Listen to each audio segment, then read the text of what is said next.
시청자 여러분 안녕하십니까? 블록체인 인사이트 선솜입니다. 블록체인 시장을 읽는 눈, 오늘도 블록체인 인사이트와 함께 보시기 바랍니다. 블록체인 그리고 암호화폐에 대해 필요한 정보들 모두 모아왔으니까요. 1시간 동안 함께해 주시기 바랍니다. 오늘의 라인업 바로 공개하겠습니다. 먼저 코인 생존 토크 실무자 회의 시간입니다. 코인 시장 최전방 전문가들과 함께 시장의 핫 이슈를 살펴보고요. 보다 더 심층적으로 파헤쳐보는 시간 갖도록 하겠습니다. 이어지는 순서는 람 팀장의 쟁글 파일인데요. 크로스앵글 김예람 팀장과 함께 국내외 다양한 최신 크립토 정보를 전달해 드리도록 하겠습니다. 세 번째로 이어지는 순서는 프론티어 인터뷰인데요. 더 샌드박스의 이요한 한국 담당 매니저 모시고 이야기 나눠볼게요. 블록체인의 모든 것을 담아낸 블록체인 인사이트, 오늘의 첫 번째 코너부터 시작합니다.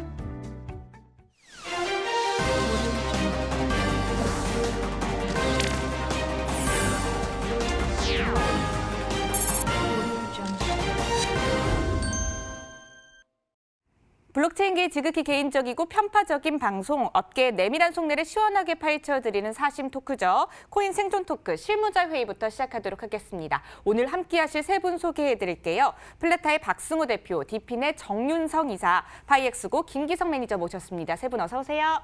안녕하세요. 네, 이번 주도 한 주간 뜨거웠던 이슈들 가득가득했는데요. 어떤 안건들 올라와 있는지 화면을 통해서 먼저 만나보겠습니다. 비트코인 파생 상품이 인기입니다. CME가 BTC 옵션 상품을 출시했습니다. 홍남기 부총리가 내국인 암호화폐 소득도 과세해야 한다고 말했습니다. 올해 암호화폐 과세 기반 마련을 가속화할 것이라고 입장을 표명했습니다. 1년 넘게 움직이지 않는 비트코인이 1,070만 개로 파기됐습니다. 지난 2017년 초 이후 최고 수준을 기록하고 있습니다. 크레이그 라이트가 사토시를 증명할 자료를 확보했다며 재주장했습니다. 이에 따라 비트코인 SV가 급등한 모습입니다. 이번 주도 역시나 흥미로운 안건들이 공개되는데요. 세 분께서는 어떤 이슈 눈여겨보셨는지 궁금합니다. 먼저 박승호 대표님께 질문 드릴게요. 4가지 안건 중에서 어떤 이슈들 가장 눈여겨보셨을까요? 네, 우선은 암호화폐 소득세 과세에 대해서 눈길이 가는데요. 지금 이제 특근법도 상정이 되어 있고, 그다음에 암호화폐 과세에 대해서 이제 올해는 정확한 규정과 규칙을 만들 것 같은 분위기가 나오고 있습니다. 근데 이게 단순하게 세금을 과세한 데뿐만 아니고 이 세금과 특근법에 대해서 정의가 되면은 그 뒤로부터 아마 이 세금을 걷게 되기 때문에 좀 공식화하거나 아니면 이거를 좀 더 다른 방식으로 활성화할지 아니면 규제를 할지에 대해서 방향성이 정해질 것 같기 때문에 이 세금 이슈가 빨리 해결이 되면은 그 다음 이슈들이 순차적으로 진행될 거라고 생각이 들기 때문에 이 이슈에 대해서 다뤄야 된다고 생각이 들고요. 그 다음에 이제 선물 거래와 옵션 거래가 이제 비트코인 쪽에 생겨났는데 비트코인이 지금 이번 주에도 굉장히 비트코인과 그다음에 나머지 이제 대다수의 메이저 암호화폐들이 좀 상승장을 보이고 있고 이 비트코인 선물 옵션 거래도 이번에 오픈을 하면서 기존의 벡트 거래량보다 훨씬 많은 거래량을 지금 보이고 있다는 소식이 전해지고 있습니다. 그렇기 때문에 현재 이 선물 옵션 거래를 중심으로 많은 지금 현금 흐름과 돈이 지금 흘러가고 있기 때문에 이에 대해서도 살펴봐야 된다고 생각이 듭니다. 네, 특근법과 관련해서 암호화폐 소득 과세 표명에 대한 이야기 나눠보면 좋을 것 같다 이야기해 주셨고요. 비트코인 파생 상품 관련된 이야기 나눠보면 좋을 것 같다 또 이야기해 주셨습니다. 이어지는 순서는 정윤성 이사님께 여쭤볼게요. 어떤 안건 주목해서 보셨을까요? 네, 아무래도 옵션 또 선물하면 또 옵션. 예, 네. 파생 상품이 이제 2가지가 있는데 사실은 뭐 시장에서 보면 선물보다도 옵션이 그 어떤 변동성이 훨씬 크거든요. 그런데 또 특이한 부분은 이제 비트코인 쪽은 이제 마진이라고 해서 뭐 100배까지 있기 때문에 사실은 옵션의 필요성에 대한 부분 사실은 이제 옵션만이 갖고 있는 어떤 특성이 있거든요. 단순하게 사고 파는 것이 아니라 매도 포지션이 또 있기 때문에 여기에 대한 부분, 그러니까 선물과 옵션 어떤 차이 이런 부분 좀 얘기를 나눠보면 좀 좋지 않을까 싶고요. 그다음에 그 1년 이상 직업 속에 잠든 이제 비트코인이 거의 진짜 엄청난 전체 비트코인 양의 약 60%를 이제 차지한다고 해서 사실은 이런 부분을 본다라고 보면 비트코인의 어떤 시세가 굉장히 좀 중요해지는 그런 시기인데 잠들어 있는 이런 비트코인의 양이 상당히 좀 크다라고 좀 볼 수가 있고 아무래도 고점에서 물린 어떤 개인들의 물량이 현금화를 하지 못하고 계속적으로 좀 낮아 있고 또 그러다 보니까 요즘 계속 어떤 예치라든지 스테이킹에서 이자를 주는 그런 상품들과도 연계가 크기 때문에 여기에 대한 관련된 산업에 대한 부분 이런 부분도 상당히 좀 관심이 갑니다. 네, 비트코인 관련된 이슈 두 가지 꼽아주셨습니다. 파생 상품 관련돼서 그리고 또 1년 넘게 지갑 속에 잠들어 있는 또 이 비트코인에 대한 이야기들 해주시면서 앞으로 시세에도 관심이 간다고 이야기해 주셨고요. 그럼 마지막으로 김기성 매니저님께서는 어떤 이슈 주목해서 보셨는지 궁금해지네요. 네, 아무래도 저는 비트코인 가격에 좀 영향을 미쳤다라고 하는 이슈들에 대해서 관심이 가는데요. 첫 번째가 역시나 이제 비트코인 파생 상품입니다. 비트코인의 가격이 꽤 많이 올랐어요. 꽤 많이 상승을 했고 오늘 조정을 받고 있는 그런 모습인데 어쨌든 비트코인에 어떠한 영향을 미친 어떤 이유 중에 하나로 파생 상품 이야기가 나오고 있고요. 더불어서 약간은 조금 이게 의아하긴 하지만 비트코인 가격에 역시나 영향을 미쳤다고 불리는 것 중에 하나가 그 크랙을 할 때 사토시 증명할 자료 제공이거든요. 그래서 이 두 가지 이슈가 아무래도 비트코인 상승을 이야기함에 있어서는 좀 중요한 이슈가 아닌가 생각을 합니다. 네, 첫 번째 그리고 네 번째 안건 꼽아주셨는데요. 오늘 아무래도 비트코인 관련된 이야기 안 나눌 수 없을 것 같습니다. 그래서 오늘의 주제를 픽해서 공개하도록 하겠습니다. 오늘 나눠볼 주제는요. CME 비트코인 옵션 상품 출시, 파생 상품 인기, 알트코인은 독이란 주제로 함께 이야기 나눠보도록 하겠습니다. 네, 비트코인 파생 상품에 대한 관심이 주목이 되고 있습니다. 최근 미국 CME에서요, 출시했던 비트코인 옵션 상품에 대해서 여러 가지 이야기들이 계속 나오고 있는데요. 먼저 투자자들의 이목을 집중을 시켰습니다. CME의 비트코인 옵션 상품에 대한 이야기부터 나눠보고 들어가도록 하겠습니다. 현재 시장 상황이 전반적으로 어떤가요, 정윤성 이사님? 네, 우선은 아무래도 옵션보다는 아무래도 선물이 조금 네. 더 이제 그 투자자분들한테 좀 익숙하실 겁니다. 그런데 우선 선물과 이제 옵션 이제 두 가지가 있는데 여기에 대한 차이점 이런 부분이 분명히 있고요. 아무래도 시장이 나오면 주식시장도 똑같았거든요. 처음에는 어떤 현물이 나옵니다. 뭐 애플 주식도 있고요. 미국 주식시장 같은 경우는 역사가 굉장히 오래됐는데 뭐 예전에 뭐 포드 자동차라든지 여러 몇백 년 이상 된 그런 기업들의 주가가 계속 있었고요. 그런데 이제 주식 매매를 하다 보니까 내가 예를 들어서 삼성전자 주식을 약 3년간 보유를 하기로 한 겁니다. 배당금도 있고 뭐 아니면 뭐 관계자라든지 그래서 못 파는데 내가 봤었을 때 삼성전자 주가가 단기적으로 1년 동안은 하락을 할 것 같습니다. 그런데 내가 삼성전자는 팔지 못하는 어떤 위치에 있다. 그랬을 때는 이것을 해칭하기 위해 그러니까 내가 삼성전자 하락에 대한 손실이 눈에 띄지 않습니까? 그러면 삼성전자 선물을 매도를 거기에 맞춰서 때리면 그러니까 삼성전자가 1,000만 원이 있으면 선물이 레버리지가 10배다. 그럼 난 100만 원어치만 선물을 매도를 때려놓으면 삼성전자가 1,000만 원에서 뭐 예를 들어서 500만 원 반토막이 나더라도 선물에서 2배 이상의 수익이 나기 때문에 본전이 되거든요. 이런 부분으로 선물이 나왔었고요. 이게 계속 되다 보니까 옵션은 왜 생겼었냐면 예를 들어 삼성전자가 1,000만 원인데 내가 봤었을 때 아무리 오르더라도 예를 들어서 1,100만 원 이상 오르지 않을 것 같다. 그랬을 때는 뭐 예를 들어 뭐 삼성전자에 대한 뭐 매도 포지션을 잡아놓는 겁니다. 그러면 많이만 안 떨어지면 어떤 이자에 대한 개념, 그러니까 매도 스프레드라고 하거든요. 그런 부분 또 상승을 하더라도 크게 상승할 것 같다. 그럼 선물 사는 것보다는 옵션을 사놓는 게 레버리지가 훨씬 크기 때문에 이런 부분. 아니면 삼성전자가 내가 한 달 만기 뒤에 마이너스 10%나 플러스 10% 이내에 있을 것 같다. 어떤 박스권일 것 같다. 그럼 양매도를 때려놓으면 크게만 안 움직이면 나는 이자가 엄청나게 나오거든요. 그래서 여러 가지의 선물이 하지 못했던 어떤 옵션, 그러니까 선택권에 대한 권리가 주어지면서 여러 가지 나의 어떤 가격 레인지를 내가 정할 수 있는 그런 투자법도 나오고 또 해지 방법도 나오다 보니까 주식시장도 이제 그런 식으로 흘러갔고요. 저는 이제 주식시장 먼저 봐왔고 이제 비트코인 시장 봤더니 역시나 현물 나오고 그다음 마진이라든지 선물이 나오고 이제 기존에는 이제 네덜란드 시장이 저도 잘 몰랐었지만 거의 90% 이상의 비트코인 옵션 시장의 거래량 차지를 하고 있는데 제가 알기로는 이제 중국이라든지 여러 가지가 있는 걸로 알고 있습니다. 그런데 이번에 또 의미가 있는 것은 전 세계적으로 아무래도 가장 먼저 어떤 제도권에서 선물이 나왔었던 CME에서 이번에 또 옵션이 나왔다라는 것이 첫 번째로 한 가지의 좀 의미 있다라는 것이고요.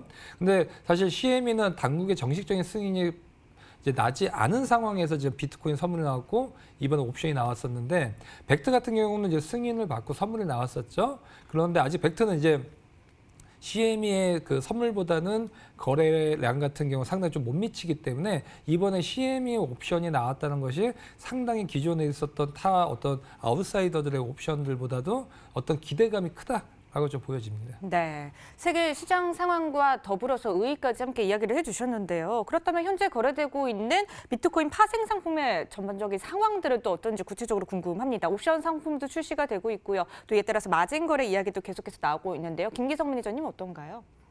비트코인의 어떤 파생 상품들에 대해서는 저희가 사실 커뮤니티 안에서나 또는 뭐 이쪽 투자하신 분들은 그냥 많이 들어보셨을 네. 거예요. 일단 뭐 제가 예전에 이제 신디케이터로서 여기서 방송에 항상 나왔을 때는 이제 저희가 그 어떤 선물 거래와 비트코인 가격 간의 어떠한 그러니까 선물 거래 어떤 그 종료일 매달 종료일과 비트코인의 가격 간의 상관성이 전혀 없다라는 내용을 먼저 얘기를 드렸었거든요. 네. 근데 그게 벌써 거의 한 2년 전이에요. 네, 그리고 이제 비트코인 선물이 나오고 이제 옵션도 이제 나오기 시작했지만 사실은 저희가 가장 많이 있던 비트코인 파생 상품으로 이제 이슈화가 됐고 뉴스거리 됐던 부분은 역시나 ETF죠. ETF가 승인이 안 됐고 사실은 오늘 헤드라인은 없지만은 그 비트와이즈에서는 ETF 처리를 어젠가 그젠가 했었거든요, 심지어. 네. 네, 지금 이제 저희 지금 오늘 헤드라인이 이제 이 비트코인 파생 상품의 관심 증가가 알트코인의 약세 가능성에 연결될 것이 아니냐라는 게 일단 저희의 그 헤드라인이었잖아요. 그 부분을 볼 때 엄밀히 말씀드리면 ETF가 승인이 된다면 그거는 맞다고 생각을 합니다만 네. 그전에는 저는 아니라 생각하거든요. 기본적으로 비트코인의 여러 파생 상품이 나오는 것들 중에서 가장 영향력이 큰 부분은 ETF라고 생각을 하고 있고요. 다만 옵션 거래가 이제 시작이 됨으로써 조금 더 많은 자금이 비트코인으로 들어온다는 의미는 어떤 의미냐면 전반적으로 크립토 시장의 파이가 커진다는 데는 긍정적인 영향을 미칠 것이고요. 당연히 비트코인의 거래가 늘어난다는 부분은 도미넌스도 당연히 비트코인이 올라간다는 그림이 될 것이에요. 근데 알트코인의 독이 되려면 ETF 승인이 된다고 생각합니다. 왜냐하면 ETF가 승인이 되면 그냥 단순히 우리는 그냥 뭐 인덱스에 그냥 들어가는 거 정도 그냥 이렇게 생각을 하시지만 사실은 ETF에 승인이 된다는 것은 그때부터는 이제 세금이 투자할 수 있게 되거든요. 우리나라 같은 경우도 아시다시피 국민연금 이제 여러 군데 투자를 하잖아요. 그 실패한 것도 있고 성공한 것도 있는데 미국에서 만약 ETF 승인이 나면 미국의 어떤 세금이 이제 비트코인으로 들어오는 이런 루트가 뚫리게 되거든요. 그때가 되면 이제 알트코인들이 많이 힘들 수가 있을 것 같습니다. 근데 지금 현재는 이런 상품들이 출시가 되는 건 알트코인들한테나 비트코인한테나 뭐 서로가 약간 윈윈할 수 있는, 그러니까 시장의 파이를 크게 만들어 놓는 어떤 그런 위치를 차지할 수 있을 거라 생각합니다. 네, 자연스럽게 알트코인에 대한 질문도 드릴 수밖에 없게 되네요. 비트코인 파생 상품이 인기를 끌면서 알트코인은 악재가 될 것이다 이런 이야기도 들려오고 있지만 ETF 출시라면 모르겠지만 아직은 아니다. 오히려 윈윈이 될 수 있다 이런 입장 보여주셨는데요. 그럼 박승호 대표님 입장도 궁금합니다. 독이 될까요? 저는 이제 본질적으로는 독이라고까지 얘기하기는 어렵다고 생각이 들고요. 이미 근데 그 암호화폐들 특히나 알트코인들은 이제 아사를 많이 하고 있죠. 어떻게 보면은 굉장히 빈곤한 상황이고 비트코인도 굉장히 많이 내려갔지만은 비트코인은 어느 정도 회복세에 올라왔지만은 이제 주요 메이저 암호화폐들 말고는 알트들은 지금 회복세를 아직은 많이 보이진 못하고 있습니다. 이러한 상황에서 비트코인 선물하고 옵션이 나온다고 했을 때 독까지 가겠냐라고까지는 생각은 안 하고요. 다만 이제 비트코인에 대한 관심도가 올라가면서 비트코인 가격이 오를 거다라는 전망이 이제 더 우세하게 된다면 아무래도 시장에 있는 자금이 알트코인들보다는 비트코인에 더 많이 갈 상황은 높아지게 되는데요. 근데 이 선물하고 옵션 거래를 하는 트레이더들하고 단순하게 이제 알트와 기존 비트코인을 거래하는 거래자들하고는 좀 다른 트레이더라고 생각됩니다. 그 층이 겹치지 않는다고 생각이 들고요. 그렇기 때문에 새로운 자금이 많이 유입될 거라고 생각하고 기존 자금들이 알트에서 비트코인으로 심각하게 이탈할 거냐 그렇게는 생각 안 하고요. 다만 비트코인이 올라갈 거라고 생각하면 우선적으로 비트코인에 자금이 들어올 것 같습니다. 그리고 나서 비트코인이 어느 정도 성장하고 비트코인에서 수익을 어느 정도 이제 보신 트레이더들은 아마 알트코인 쪽으로 내려오게 될 텐데요. 예전에도 그랬습니다. 비트코인이 우선은 급격하게 상승하고 그 돈이 이제 다른 메이저를 옮겨다니면서 알트들을 옮겨다니면서 알트들도 성장과 견인을 같이 해주는 역할을 했거든요. 그렇기 때문에 저는 독이라기보다는 시간을 기다리면 생존하는 알트코인들한테는 오히려 도움이 될 수도 있는 가능성이 있다고 생각이 들고요. 다만 현재 시장이 이렇게 되면서 예전에는 성장성에 대한 거를 굉장히 많이 이제 트레이더들이 봤지만은 지금은 이제 리스크, 위험성에 대한 걸 굉장히 많이 보고 있습니다. 근데 비트코인 같은 경우는 완벽하게 이제 분산화돼서 사람들이 가지고 있기 때문에 어떻게 보면은 특정한 집단이 좌지우지한다는 이미지나 그 상황까지는 가지 않습니다. 근데 알트코인들은 특정한 회사, 특정한 재단들이 이 하나의 가격을 무너뜨리거나 가격에 영향을 끼칠 수 있는 큰 변수를 가지고 있거든요. 그렇기 때문에 알트코인들이 구조적인 그 변수가 있기 때문에 트레이더들이 좀 꺼리는 느낌은 비트코인보다 아무래도 우세할 거라는 생각이 듭니다. 네, 아무래도 두 분이 좀 비슷한 입장을 표명해 주신 것 같다는 생각이 드는데요. 자연스럽게 정윤성 이사님께도 질문을 드려보고 싶습니다. 비트코인의 파생 상품 인기와 더불어서 그럼 알트코인들의 입지는 줄어들게 될까요? 어떻게 생각하시나요? 네, 우선 아무래도 지금 시장이 네. 좀 고여 있는 물이거든요. 이제 시장은 사실은 이제 담겨져 있고요. 그러다 보니까 좀 커졌던 시장이 이제 스테이킹 시장이 많이 커졌거든요.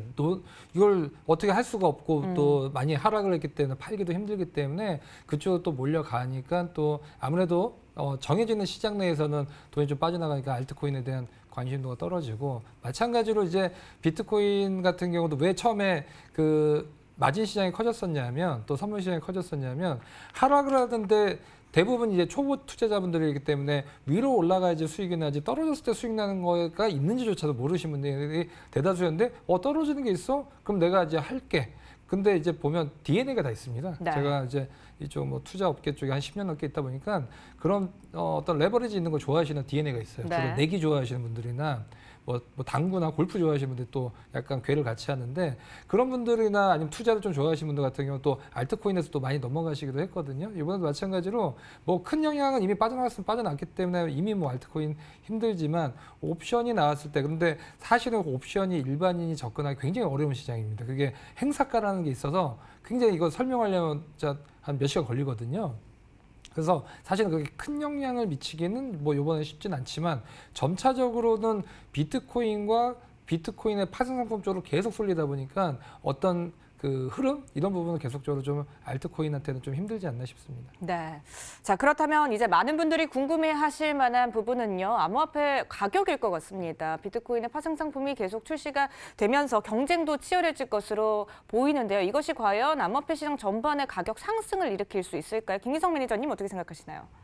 사실 가격의 움직임, 특히나 비트코인의 움직임은 어떤 특정 자본이 들어온다고 움직이다보다 특히나 이번에 상승 같은 경우는 조금 특이했어요. 그러니까는 물론 많은 이런 케이스가 많긴 한데 상승을 하고 나서 왜 상승했는지 이유를 찾는 케이스가 많아졌거든요. 그 중에 하나가 이제 오늘 나왔던 파일 상품도 있었고 제가 네 번째로 찍었었던 그 크레이그 사토시 뭐 증명 이걸로 인해서 이제 뭐 비트코인 SV가 상승을 해서 비트코인의 SV에 척을 쥐고 있는 비트코인 진영 쪽에서 같이 상승을 시켜버렸다 이런 얘기 나왔었거든요. 말이 안 되는 얘기긴 한데, 네, 근데 전반적으로 현재 비트코인 자체는 현재 가격이 조정을 받기 시작했어요. 오늘 조정을 받기 시작했습니다. 그래서 현재 뭐 지지라인 정도로 대략 한 8,150달러 선 정도를 지금 지지라인을 보고 있긴 한데 일단 오늘 조정을 받음으로써 기존에 계속해서 내려왔던 어떤 하방 추세선을 다시 하방으로 이탈을 해버렸어요. 네. 그러니까 뭐 지속적으로 가격이 또 쭉 올라갈 것이다. 이 그림이 그려지려면 그러면 진짜 거의 단번에 한 9,600달러 선까지 올라가야 예, 그래야 될 것 같고요. 그것이 아니라면 이제 다시 한번 또 하방 지지선을 이탈하기 위해서 지지를 아래쪽에서 지지를 한번 받고 또 상승하는 그림을 그려야 될 거예요. 그러면 그때 또 어떤 뉴스가 나올지 또 저희가 기대해 보면 네. 좋을 것 같아요. 알겠습니다. 크레이그 라이트 관련된 또 이 사안에 대해서는요. 다음에 또 실무자 회의 통해서 더 깊게 또 다뤄보면 좋을 것 같습니다. 이제 세 분의 한 줄 평을 들어볼 순서인데요. 먼저 박승우 대표님께 질문을 드릴게요. 한 줄 평 어떻게 내려주실까요? 네, 우선은 단기적으로는 비트코인한테 쏠리면서 알트들한테 안 좋을 수 있습니다. 하지만 전체 방향성은 이제 생존을 한다면 전체 암호화폐 방향성에 도움이 되기 때문에 생존한 알트들은 같이 성장할 것이라고 생각이 듭니다. 네, 이어서 정윤성 이사님께도 질문 드릴게요. 한 줄 평 내려주시죠. 네, 우선 비트코인의 활용도가 높아질수록 비트코인의 가치는 올라갈 것이다라고 보여지는데요. 결국은 쓰임이 있어야지 좋은 거고요. 지금 일부 알트코인들은 쓰임이 없기 때문에 유틸리티성이 좀 떨어지기 때문에 그런 건데 이렇게 비트코인 같이 어떤 우리가 결론적으로는 투자라든지 아니면 페이라든지 여러 가지로 실제로 생활에 쓰일 수 있는 그런 코인들이 많이 나와서 가치가 좀 올라갔으면 좋겠습니다. 네, 알겠습니다. 마지막으로 김기성 매니저님도 한 줄 평 내려주시죠. 네, 사실 뭐 저희 박승호 대표님하고 오늘따라 굉장히 많은 의견이 일치하는데요. 네, 저 같은 경우도 이제 이제부터가 진짜 경쟁력 싸움을 생각합니다. 비트코인은 비트코인들 자신들의 어떤 여러 파생 상품을 통해서 또 자신의 입지를 통해서 가격이 움직일 거라 생각을 하고 있고요. 네. 아까 말씀하셨던 것처럼 뭐 알트코인들한테 뭐 어떤 영향을 미친다 그게 아니라 살아남기 위한 알트코인들의 처절한 싸움이 있을 것 같습니다. 알겠습니다. 네, 세 분과 가감 없는 토크 나눴습니다. 다음 주에 더 재밌는 주제를 찾아올게요. 오늘 함께해 주셔서 고맙습니다.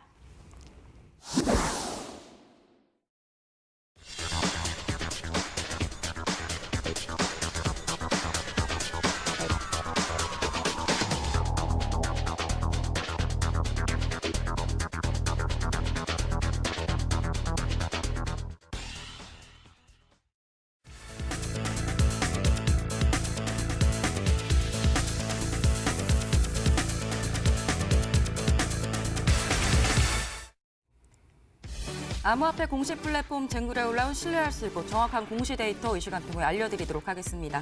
안녕하세요. 람팀장의 쟁글 파일 크로스앵글의 김혜람입니다. 먼저 지난 한 주간 가장 많은 클릭수를 올렸던 상시 공시 탑 10부터 보고 오시겠습니다.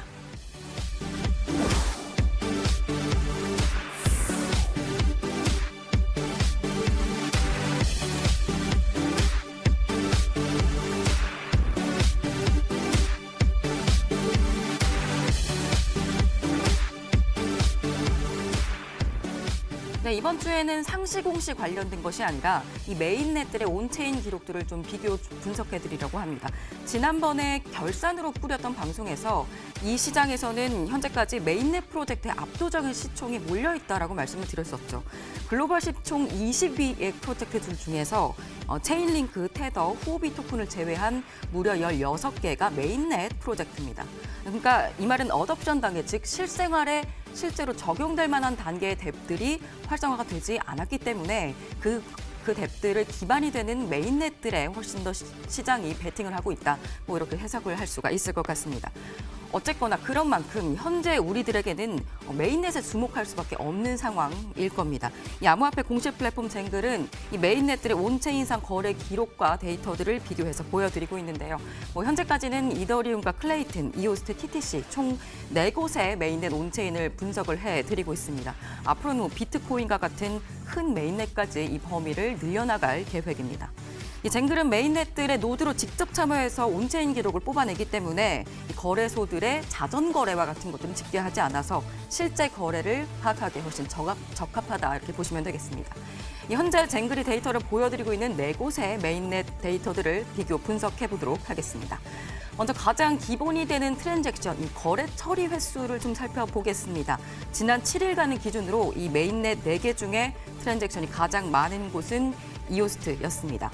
782만 8천 건의 거래가 일어났었고요. 이 다음으로는 이더리움이 411만, 클레이튼이 261만, TTC가 약 50만 건의 거래 횟수가 있었습니다. 사실 이 중앙화된 방식으로 대부분의 메인넷들이 돌아가게 되는 경우가 많기 때문에 이미 설계해 놓은 거래 처리 속도와 성능에 따라서 이 거래 횟수들이 좌우되게 됩니다. 다만 활성화 거래를 이만큼까지 할 수 있게끔 설계를 해놨는데 활성화가 사실 그렇게까지 많이 되진 않아서 상대적으로 비활성화가 된 경우에는 거래수가 이만큼이 아니라 절반까지도 떨어질 수가 있게 되겠죠. 그렇다면 이번에는 네트워크들의 네트워크 신선도를 좀 비교를 해보겠습니다. 이 지표는 쟁글에서만 확인하실 수 있는 지표인데요. 이 네트워크 신선도란 일정 기간 동안 단 한 번이라도 거래가 있었던 활성 지갑 개수 대비 새롭게 유입되는 지갑 개수가 얼마나 되는지를 나타낸 지표입니다. 이 네트워크 신선도의 경우 이 클레이튼이 다른 메인넷에 비해 높은 것으로 나타났습니다. 마찬가지로 7일 기준으로 보고 계시는데요. 이 클레이튼은 76.76%의 네트워크 신선도를 보였습니다. 이 활성 지갑은 약 46만 개, 신규 지갑은 35만 개를 나타냈네요. 일주일 동안 단 한 번이라도 거래가 있었던 지갑들 중에 10개 중에 8개가 새 지갑이었다라는 뜻입니다. 다음으로 높은 것은 이더리움으로 32.7%, TTC와 이오스트는 약 3%, 2.3%를 나타냈습니다. 다만 보시면 이더리움의 활성 지갑과 신규 지갑 절대량이 다른 메인넷들보다 많습니다. 활성 지갑은 174만 개, 신규 지갑은 57만 개네요. 네트워크 신선도에 영향을 미치는 요인으로는 메인넷 출시 시점에 따라서 신규 지갑 유입 정도의 차이가 있을 거고 또 덱 활성화와 생태계 활성화에 대한 노력 등이 있을 겁니다. 또 한 가지 눈에 띄었던 점은 이 클레이튼의 일주일 전 대비 신규 지갑 주소, 활성 지갑 주소의 증가폭이 두드러졌다라는 점입니다.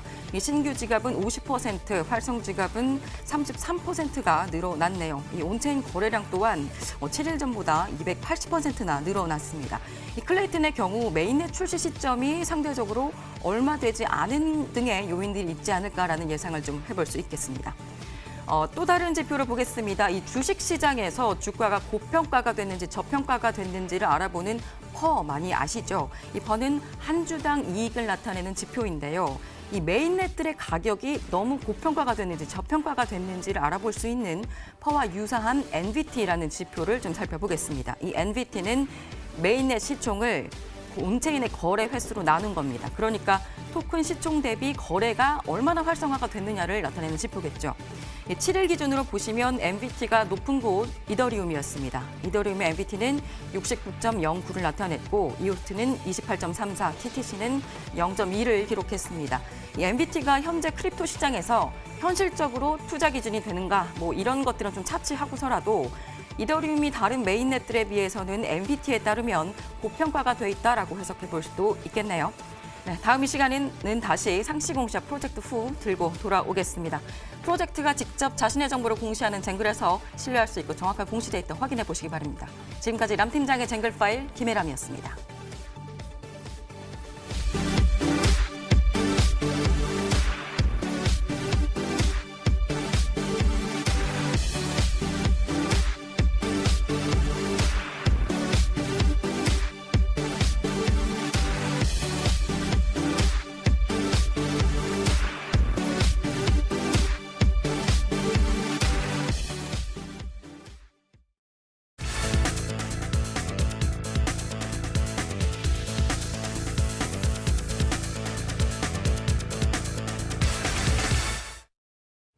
블록체인 업계를 선도하는 국내 유망 기업과 인물을 만나보는 프론티어 인터뷰 시간입니다. 오늘은 블록체인 기반 분산형 게이밍 플랫폼 더 샌드박스의 이호한 한국 담당 매니저 모시고 이야기 나눠보겠습니다. 안녕하세요.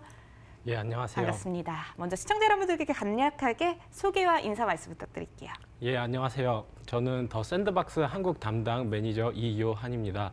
한국에서 이제 사업 개발과 그리고 또 커뮤니티 확장을 담당하고 있습니다. 이번에 더 샌드박스가 한국에 이번 7월에 진출하였는데요. 그때 이제 샌드박스 팀에 이제 합류하게 된 첫 번째 한국 팀원이 되겠습니다. 오늘 이렇게 스튜디오에 초대해 주셔서 감사합니다. 네, 반갑습니다. 자, 그럼 이제 매니저님께 이제 질문을 하나씩 드릴 텐데요. 프로젝트에 대한 이야기 먼저 나눠보도록 하죠. 더 샌드박스가 무엇인가요? 예, 더 샌드박스는 이제 블록체인을 활용한 탈중앙적 게이밍 플랫폼입니다. 이제 유저들에게 게임을 직접 유저들이 개발할 수 있는 쉬운 툴을 제공하여서 유저들이 직접 게임을 저희 플랫폼 위에 만들 수 있도록 지원을 하고 있습니다. 그래서 이러한 종류의 게임을 이제 유저 제작 컨텐츠 게임이라고 하는데 가장 좋은 예가 이제 마인크래프트나 로블록스와 같은 전통 게임이 되겠습니다.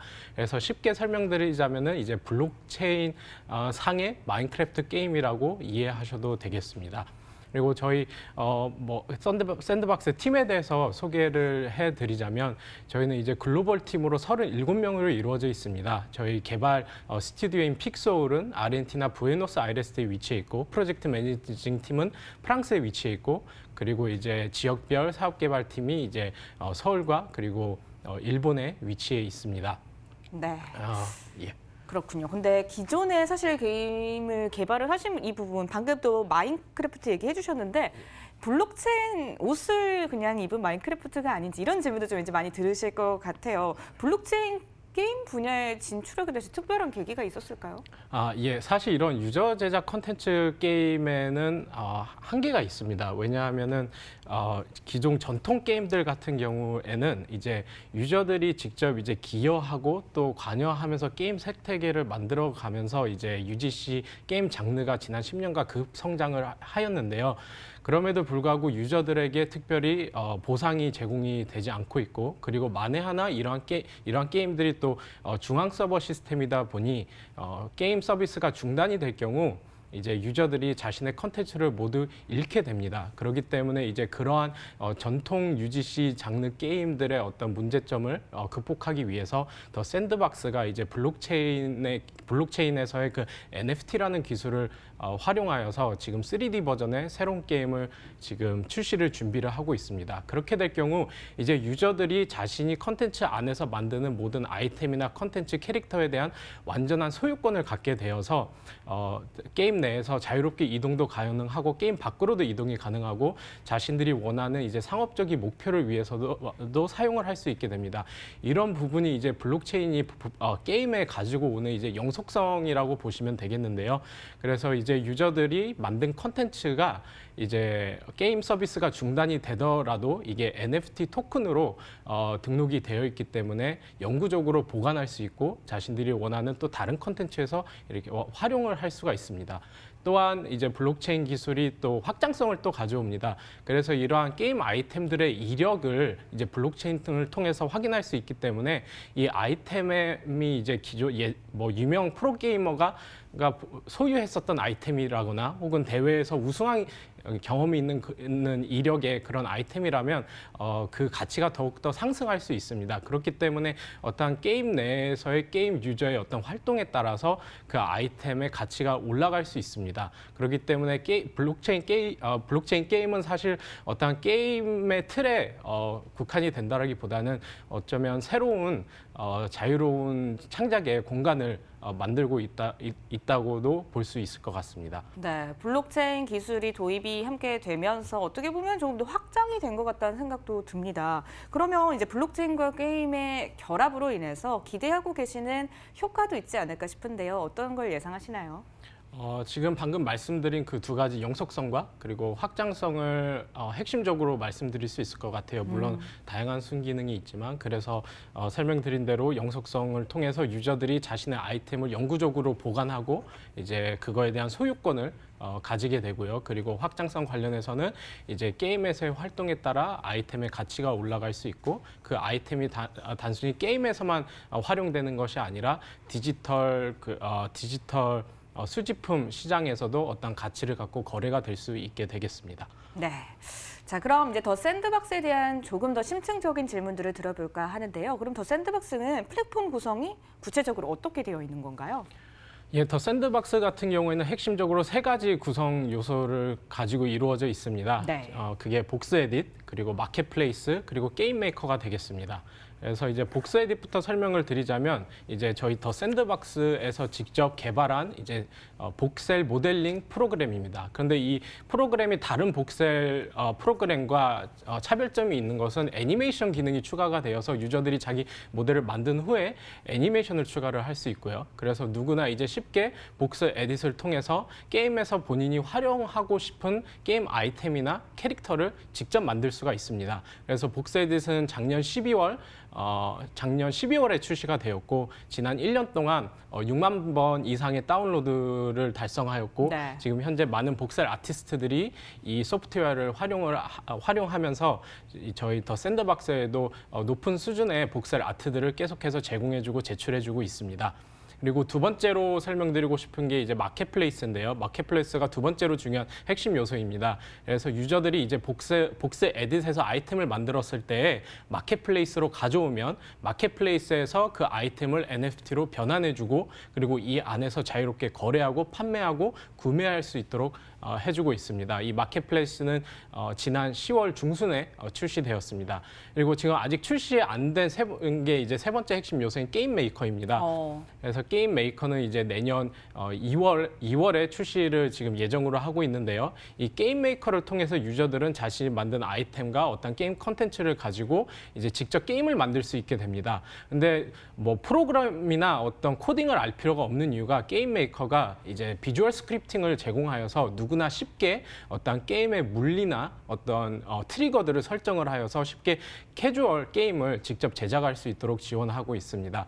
그래서 이제 게임 메이커 같은 경우는 처음에는 알파 버전이 이제 내년 2월에 출시 예정이고요. 그 후에 내년 중순에 비주얼 스크립팅이 추가되고 내년 하반기에 이제 고급 유저들을 위해서 이제 코딩 기능이 추가될 예정입니다. 네. UGC라는 표현을 대변 중에서 계속 좀 듣게 되는데요. 이용자 창작 콘텐츠라는 말이 UGC가 맞죠. 그럼 이 기존 UGC 게임과 더 샌드박스의 차별점에 대해서도 이야기를 한번 들어봐야 될 것 같네요. 예, 사실 그 금년에 블록체인 게이머 다트 비즈라는 이제 블록체인 게임 웹사이트에서 블록체인 게임 유저들을 대상으로 설문을 진행을 했습니다. 그런데 이제 2019년도에 가장 기대되는 블록체인 게임으로 저희 더 샌드박스가 이제 선정이 되었습니다. 네. 압도적으로 1위를 하였는데요. 그 이유는 이제 물론 가장 강점으로 뽑을 수 있는 거는 유저들이 직접 쉽게 아이템을 만들고 그거를 NFT로 변환할 수 있다는 점입니다. 그래서 이제는 NFT를 어떤 프로그래머들만 발행할 수 있는 것이 아니라 유저가 저희 복스에디 소프트웨어를 활용해서 마켓플레이스로 불러와서 NFT화할 수 있기 때문에 이제 누구나 NFT 토큰을 발행할 수 있도록 한다는 점에 있어서 기존 UGC 게임 혹은 그 외 블록체인 게임과의 어떤 차별성이라고 볼 수 있겠고요. 그리고 또 기존 UGC 게임 같은 경우에는 이제 게임 마인크래프트와 같은 경우에는 자신이 가지고 있는 아이템을 이제 한 서버에서 다른 서버로 가치를 이동하기가 제한이 됩니다. 하지만 이제 블록체인 게임인 저희 샌드박스 같은 경우에는 이제 게임 내에서도 그 아이템을 다른 게임으로 이동할 수 있을 뿐만 아니라 블록체인을 지원하는 다른 게임으로도 이 아이템을 이동하여서 그곳에서도 자유롭게 활용할 수 있겠습니다. 그리고 이 어떠한 아이템의 거래가 저희 플랫폼에서만 일어나는 게 아니라 오픈시와 같은 세컨더리 마켓에서도 자유롭게 이루어질 수 있고 네. 그리고 다양한 말씀드린 대로 블록체인을 지원하는 다른 게임에서도 이제 상호 운영이 가능하겠습니다. 네, 그렇군요. 자, 그러면 이제 더 샌드박스의 예비 이용자들을 위해서 이 질문을 한번 드려보고 싶어요. 잘 이용할 수 있는 꿀팁을 한번 전해주신다면 어떤 게 있을까요? 꿀팁을 제공해 드리자면 더 샌드박스의 랜드 토큰을 소유하시는 것을 추천드리고 싶습니다. 오. 왜냐하면 이제 랜드 토큰은 이제 더 샌드박스 메타버스는 이제 샌드박스 안에 있는 그 가상 세계를 저희가 메타버스라고 하는데요. 그 가상 세계를 이루고 있는 가상 부동산입니다.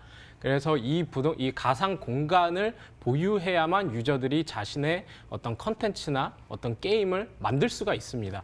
그렇기 때문에 먼저 이 랜드를 보유하실 것을 추천드리고 싶고요. 이 랜드를 보유하게 되면 또 다양한 혜택이 있습니다. 먼저 랜드를 보유하게 되면 물론 자신이 그 위에 게임을 개발을 할 수 있지만은 게임을 개발할 수 없을 경우에는 다른 크리에이터들에게 랜드를 대여하여서 수동 수익을 창출을 할 수가 있고요. 그리고 랜드를 보유했을 때 게임 거버넌스에 참여할 수 있고 그리고 보유하고 있는 랜드에 이제 더 샌드박스 고유의 암호화폐인 이제 샌드 토큰을 스테이킹할 경우 이제 그 외에 추가 인센티브 다양한 보상들을 또 얻으실 수 있습니다. 저희가 그래서 이번 12월 초에 랜드 프리세일 1라운드를 진행을 하였는데 저희가 지금 메타버스에는 이제 16만 6천 개의 랜드가 존재를 합니다. 그런데 이번 1라운드에는 그 2.5%의 3,096개를 저희가 판매를 했는데 원래 15일간 진행을 하려고 했는데 뜨거운 어떠한 성원 가운데 4시간 만에 랜드 토큰이 완판이 되었습니다. 그래서 1라운드에 그렇게 진행이 되는데 앞으로 4라운드가 더 남아있고 이제 2라운드는 내년 1분기에 진행이 될 예정입니다. 그리고 가격은 상당히 합리적입니다. 이더리움으로 진행이 되는데 하나로는 랜드 하나당 이번 1라운드에는 약 3만 원의 가격이 진행이 되었고 앞으로 라운드마다 10%씩 가격이 증가할 예정입니다. 네. 자, 이 3D 블록체인 샌드박스 게임이 내년 상반기 출시를 목표로 하고 있다고 하는데요. 이 더 샌드박스는 그러면은 지금 이를 위해서 현재 어느 시점에 와 있는지가 궁금해지네요. 예, 지금 아까 말씀드린 3가지 구성 요소 중에 2가지 핵심 요소인 복스에디카 마켓플레이스는 저희 로드맵에 맞춰서 제때 이렇게 출시를 하였고요. 네. 그래서 지금 핵심 3분의 2가 어떻게 보면 출시가 돼 있습니다. 그래서 나머지 중요한 게임 메이커 직접적으로 이제 유저들이 게임을 경험할 수 있는 그 구성 요소는 내년 2월에 출시될 예정입니다. 그래서 지금 현재 저희 팀의 가장 최우선 순위로 지금 하고 있는 프로젝트가 바로 이 게임 메이커 개발이라고 보시면 되겠습니다. 네. 그래서 내년 초에 이제 말씀드린 대로 알파 버전이 출시되고 그리고 그 중순에 비주얼 스크립팅 버전 그리고 하반기에는 코딩 버전이 출시가 되겠습니다. 네, 그렇군요. 현재 상황과 더불어서 앞으로 또 출시 예정까지 함께 또 설명을 해주셨는데요. 내년 이 출시 예정 게임의 주력 시장이 한국이라고 들었어요. 한국 시장을 타겟으로 삼게 된 이유가 혹시 특별한 게 있을까요?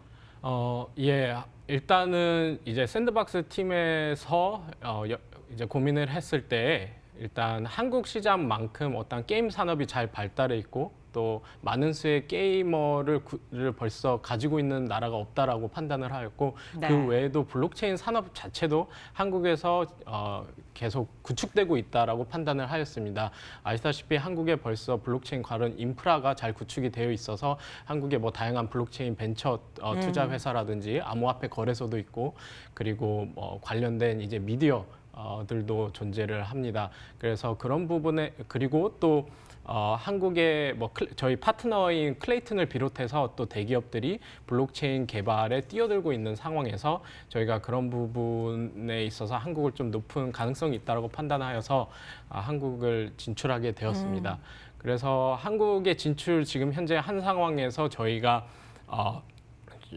중점을 두고 하고 있는 일은 한국에서 유저 커뮤니티를 키우는 것입니다. 네. 왜냐하면 저희가 유저 제작 컨텐츠다 보니 유저들이 기여를 해야만 저희 게임이 함께 발전할 수가 있습니다. 그렇기 때문에 지금 현재 이제 한국에 있는 어떤 크리에이터들을 유치하고 발굴하는 데 최선을 다하고 있고요.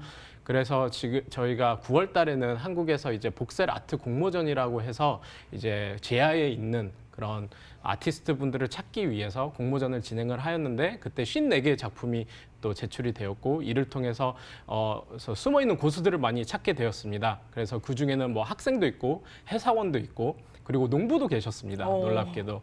그래서 이분들을 주축으로 해서 저희가 한국의 크리에이터 펀드 팀을 구축을 하였습니다. 그래서 이 아티스트 분들이 이제 복스 에딧을 가지고 미리 저희 게임 론칭하기 전에 높은 퀄리티의 복셀 아트를 지금 제공해 주시고 있고 이에 대해서 저희가 정당한 또 지원금을 제공해 드리고 있습니다.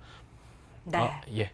이렇게 또 현재 계획을 어떻게 구상하고 계신지에 대해서도 또 이야기를 들어봤는데요. 또 샌드박스는 그러면은 토큰 이코노미가 어떻게 짜여져 있나요?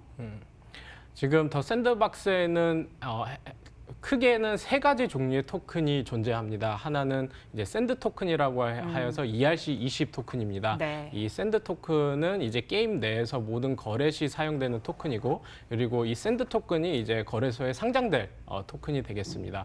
그리고 두 번째로는 이제 잼이라는 토큰입니다. 저희가 잼이라는 토큰도 ERC20 기반의 토큰인데 상장되는 토큰은 아니고요. 이제 게임 내에서 게임 플레이를 통해서만 얻을 수 있는 토큰입니다.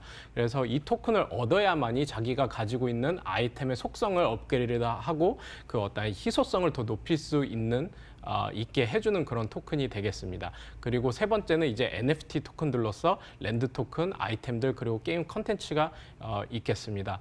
그래서 저희가 이 크게 세 가지 종류의 토큰을 가지고 게임 내에서 순환 경제를 만들었습니다. 그래서 유저들이 게임 플레이를 하면서 잼을 이제 얻게 되면 그 잼을 크리에이터들에게 판매를 할 수가 있습니다. 그럼 크리에이터들은 그 잼을 구매를 해서 자기가 만든 아이템을 더 희소성 있게 또 높은 속성을 주어서 또 자신의 아이템의 가치를 높일 수 있고요. 그래서 그러한 특수한 아이템을 또 게임 개발하시는 분들께서 또 구매를 하셔서 자기가 개발하는 게임에도 활용을 할 수가 있습니다.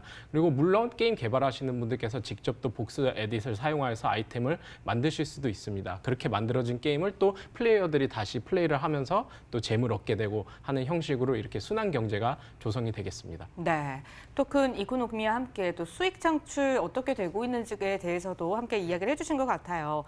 또 많은 시청자분들이 궁금해하실 만한 질문이 파트너십에 대한 질문인 것 같은데요. 이 파트너십 소식들을 또 보니까 클레이튼 이야기도 들려왔고요. 또 어떤 파트너십을 구축하고 계신가요? 저희가 이제 클레이튼을 비롯해서 또 여러 파트너십을 한국에서 맺어왔고 또 앞으로 또 맺을 계획인데 일단 핵심 투자사 파트너로는 저희가 이제 해시드 그리고 또 블로커 그리고 일본의 스퀘어 에닉스가 있습니다.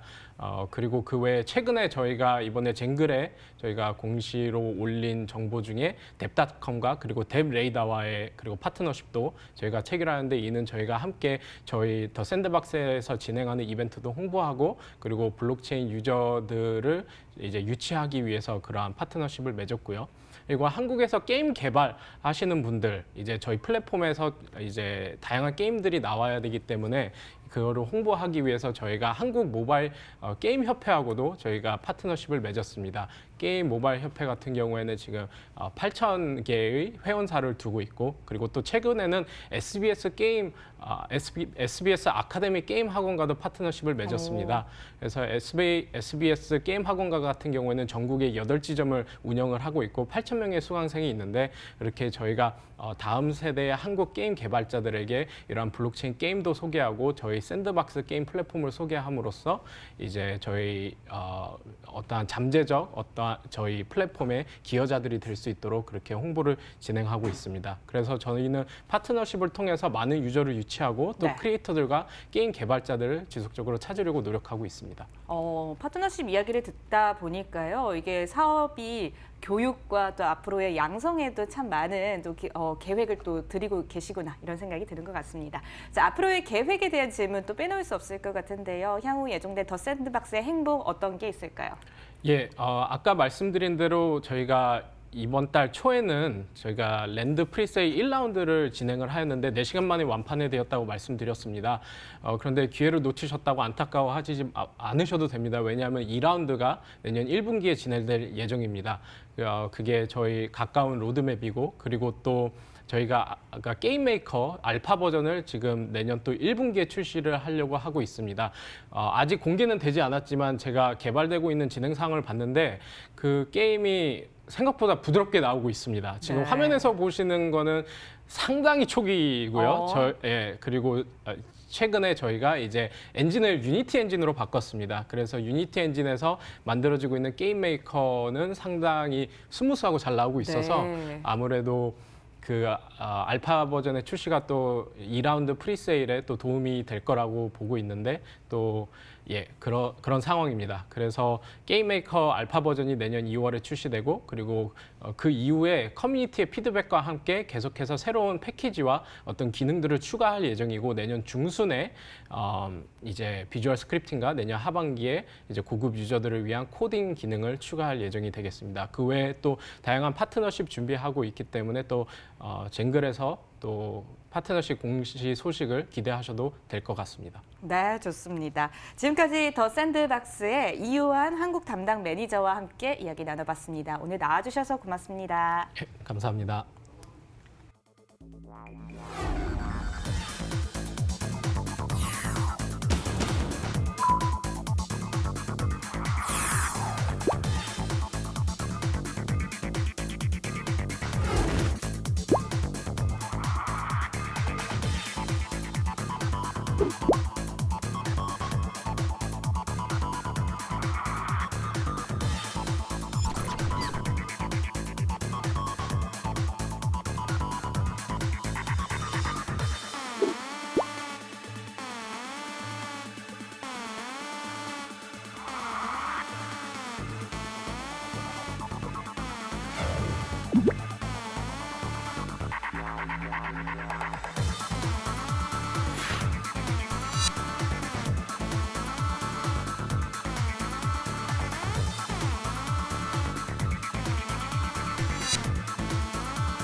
네, 오늘도 유용한 시간 되셨나요? 블록체인의 모든 것 블록체인 인사이트 다음 주 이 시간에 더 알차고 새로운 소식들 모두 모아서 찾아뵙도록 하겠습니다.